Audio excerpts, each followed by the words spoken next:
ہوا گلے ملتے ہوئے اور کھانسی نزلے زکام والے کو نماز میں کھڑا ہوا دیکھا، نماز یہاں سے چھوڑ کر مسجد سے اس کو میں باہر نکال کر پھر نماز پڑھاؤں گا، ورنہ نماز نہیں پڑھاؤں گا۔ آپ لوگ احتیاط ہی نہیں کر رہے ہیں، الزام ہمیں دیتے ہیں، ڈاکٹروں کو دیتے ہیں، ڈاکٹر اپنی جان جو ہے نا ان کی عذاب میں آئی ہوئی ہے، مر رہے ہیں ڈاکٹر، ان کو وینٹیلیٹر نہیں مل رہے ہیں۔ آپ لوگوں نے کھیل بنایا ہوا ہے کرونا کو۔ بھائی یہ کرونا ختم ہونے والی چیز نہیں ہے، 5 سال تک ختم نہیں ہوگا، یہ آپ کو میں بتا دوں، لکھ کر دے رہا ہوں میں آپ کو، یہ چلے گا ایسا ہی۔ جب آپ سبزی کی دکان پر جا سکتے ہیں، آپ سپر مارکیٹ جا سکتے ہیں، مسجد بھی آئیں، جمعہ پڑھیں، نماز پڑھیں، ڈسٹینس ختم کریں، نماز کے فوراً بعد ڈسٹینس پیدا کر لیں۔ سنت نفل پڑھنی ہے، پیچھے چلے جائیں، جگہ بدل لیں، اسی جگہ پر نماز نہ پڑھیں دوبارہ۔ یہ ایک کام تو یہ کریں، ہاتھ نہ ملائیں، ماسک کا استعمال لازمی کریں، ہر کوئی اپنے پاس رکھے، باہر سے لگا کر آئے، نماز پڑھتے ہوئے اگر کسی کو اتارنا ہے تو اتار لے، لیکن نماز سے پہلے یا نماز کے بعد اگر آپس میں سامنے کھڑے ہوئے بات کرنے ہیں، بغیر ماسک کے کوئی بات نہیں کرے گا۔ اگر کرے گا تو انشاءاللہ تعالیٰ اس کے خلاف بیان بھی ہوگا، اس کے نام لے کر پھر سب طریق کیا جائے گا۔ عزت بہت ہو گئی ہے، آپ لوگوں نے مجھے بے عزت کر کر کے تنگ کر کے رکھ دیا ہے، اب نہیں، اب میں آپ کو بے عزت نہیں کروں گا، اب میں آپ کو سکھاؤں گا دین پر عمل کیسے ہوتا ہے، اور یہ حکومتی احکامات پر عمل کیسے ہوتا ہے، یہ ہمیں بھی آتا ہے کرانا۔ اور اگر اب میرے خلاف کسی نمازی یا کسی نے بھی کوئی درخواست یا کوئی ایسی حرکت کرنے کی کوشش کی تو میں نے وکیل سے بات کر لی ہے، پورے خاندان کو انشاءاللہ تعالیٰ اس کی نسلوں کو تڑپاؤں گا، قانون بھی استعمال کروں گا، اور وظیفے پڑھ کر اس کی نسل کے لیے بد دعائیں بھی کروں گا،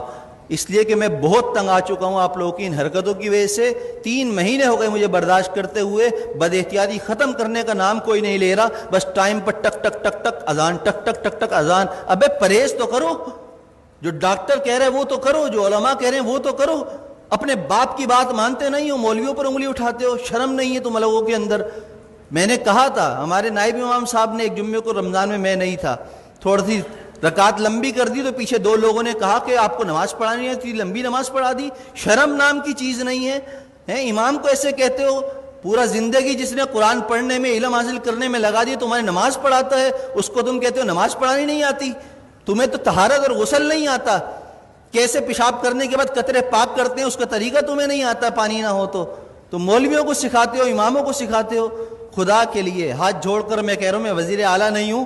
کہ کرپشن کر کے ہاتھ جوڑ رہا ہوں آپ کے سامنے، میں امام ہوں، میرا کردار آپ کے سامنے ہے۔ 7 سال ہو گئے، میری ساری نمازیں، سب کچھ، کسی نماز میں اگر میں نہیں ہوں تو اس کی کوئی نہ کوئی شرعی عذر ہوتا ہے میرے پاس، لیکن وہ عذر پیش کرنا میرا آپ کے سامنے نہیں ہے، میں آپ کے سامنے پیش کروں، اللہ کے سامنے پیش کر دیتا ہوں، میرا دل صاف ہے، مجھے ضرورت نہیں ہے اپنی صفائیاں دینے کی۔ لیکن احتیاط کیجئے، عمل کیجئے، جمعے کی نماز بھی مل کر کھڑے ہو کر پڑھیے اور فوراً جدا ہو جائیے، دور کھڑے ہو کر سنتیں پڑھیے، اور عصر کی نماز سے ماسک کا اہتمام کیجئے، جیب میں رکھ کر لائیے، پہن کر لائیے، بات کرنی ہو ماسک لگا کر پہنیے، مجھ سے مسئلہ پوچھنا ہو 1 فٹ دور بیٹھ کر مجھ سے مسئلہ پوچھیے، ہاتھ اور ملانے کی اور مجھے خیریت لینے کی آپ کو ضرورت نہیں، الحمدللہ میں خیریت سے ہوں۔ اللہ ہم سب کو دین کی سمجھ اور عمل کی توفیق عطا فرمائے۔ میری باتیں کسی کو بری لگی ہوں تو پیشگی معذرت ہے،